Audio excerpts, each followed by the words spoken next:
నమస్కారం మిత్రులారా, self mastery ఛానల్కి స్వాగతం. మన జీవితంలో ఎదురయ్యే ప్రతికూల పరిస్థితుల్లో కూడా సంతోషంగా ఉండటం సాధ్యమేనా? కష్టాలు వచ్చినప్పుడు కూడా మనసు ప్రశాంతంగా ఉంచుకోవడం ఎలా? ఈ ప్రశ్నలకు సమాధానం ఒక చిన్న అందమైన కథ ద్వారా తెలుసుకుందాం. ఈ కథ మనందరికీ స్ఫూర్తినిస్తుంది, జీవితాన్ని చూసే దృక్పథాన్ని మారుస్తుంది. ఇక కథలోకి వెళ్దామా? అనగనగా ఒక చిన్న పల్లెటూరిలో ఒక ముసలావిడ ఉండేది. ఆమె చాలా దయగలది, తెలివైనది, ఎప్పుడూ సంతోషంగా ఉండేది. ఆ ఊరి ప్రజలందరికీ ఆమె అంటే చాలా ఇష్టం.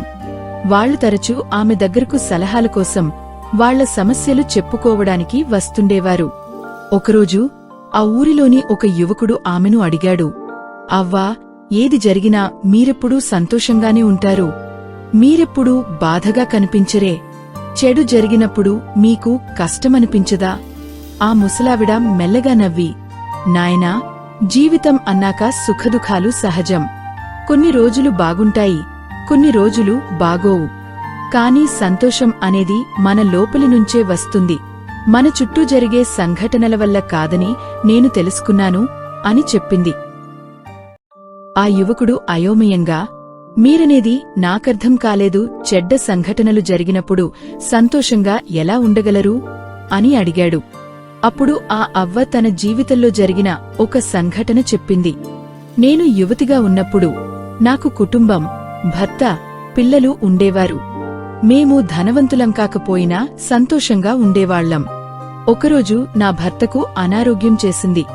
మందులు కొనడానికి కూడా మా దగ్గర సరిపడా డబ్బులేదు. ఎంత ప్రయత్నించినా ఆయన మమ్మల్ని విడిచి వెళ్లిపోయారు. అది నా జీవితంలో అత్యంత దుఃఖకరమైన రోజు. నేను చాలా ఏడ్చాను. ఇంకెప్పుడు సంతోషంగా ఉండలేనేమో అనుకున్నాను. ఆ యువకుడు జాగ్రత్తగా వింటున్నాడు. అవ్వ కొనసాగించింది. కొంతకాలం గడిచాక నేను గ్రహించాను, ఎప్పుడు బాధపడుతూ కూర్చుంటే నా భర్త తిరిగిరారు. నా పిల్లలకు నేనున్నాను. నేను మళ్లీ సంతోషంగా ఉండటానికి ఒక మార్గం కనుక్కోవాలి. నేను జీవితాన్ని వేరేలా చూడటం మొదలుపెట్టాను. జీవితంలో మంచి చెడు క్షణాలు ఎప్పుడూ ఉంటాయని అర్థం చేసుకున్నాను. కాని చెడు క్షణాలు నా సంతోషాన్ని దొంగిలించడానికి నేను ఒప్పుకోకూడదని నిర్ణయించుకున్నాను. ఆ యువకుడు ఆశ్చర్యంగా చూస్తూ, కాని అదెలా సాధ్యం చేశారు అని అడిగాడు. ముసలావిడ నవ్వింది. ప్రతిరోజూ ఉదయం నిద్రలేవగానే, ఈరోజు ఒక కొత్త రోజు, ఈరోజు నేను సంతోషంగా ఉండటానికి ఏదో ఒక కారణాన్ని కనుక్కుంటాను అని నాకు నేను చెప్పుకుంటాను. కొన్ని రోజులు కష్టంగా ఉంటాయి, కాని నేను ఎప్పుడూ ఏదో ఒకటి కనుక్కుంటాను. అది చిన్నదే కావచ్చు.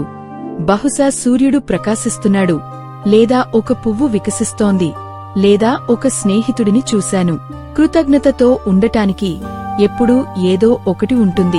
ఆ యువకుడు ఆలోచించాడు, మరి నిజంగా ఏదైనా చాలా చెడ్డది జరిగితే అప్పుడు కూడా ఎలా సంతోషంగా ఉండగలరు?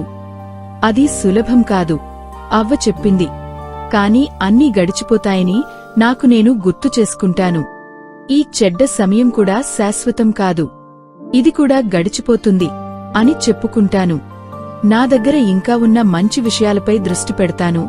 నా ఆరోగ్యం, నా స్నేహితులు, లేదా నేను బ్రతికి ఉన్నానన్న సత్యం.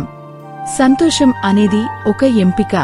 నువ్వు చెడు విషయాలపై దృష్టి పెట్టి బాధపడవచ్చు, లేదా మంచి విషయాలను వెతికి సంతోషంగా ఉండవచ్చు. ఇది ఎప్పుడూ సులభం కాదు, కాని సాధ్యమే. ఆ యువకుడు అవ్వ చెప్పిన వివేకవంతమైన మాటలకు ధన్యవాదాలు తెలిపాడు.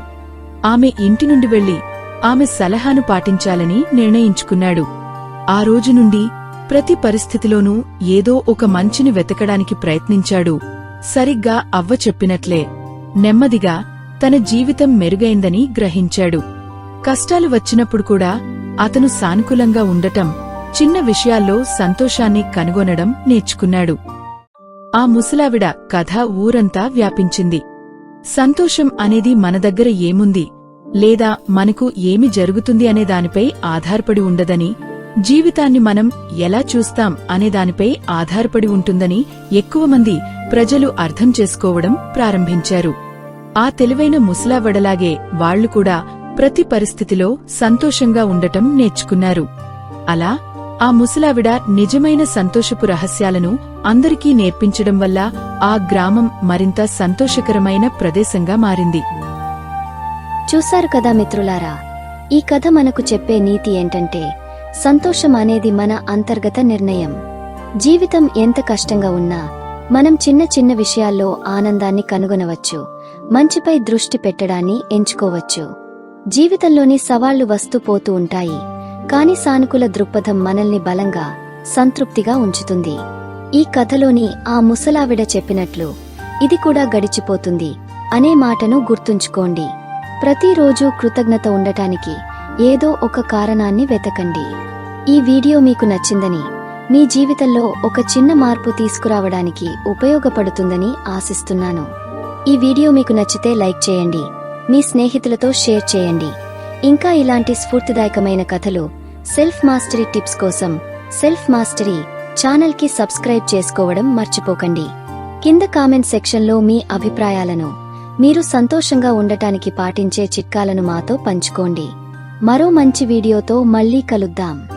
అప్పటి వరకు సంతోషంగా ఉండండి, సానుకూలంగా ఆలోచించండి. ధన్యవాదాలు.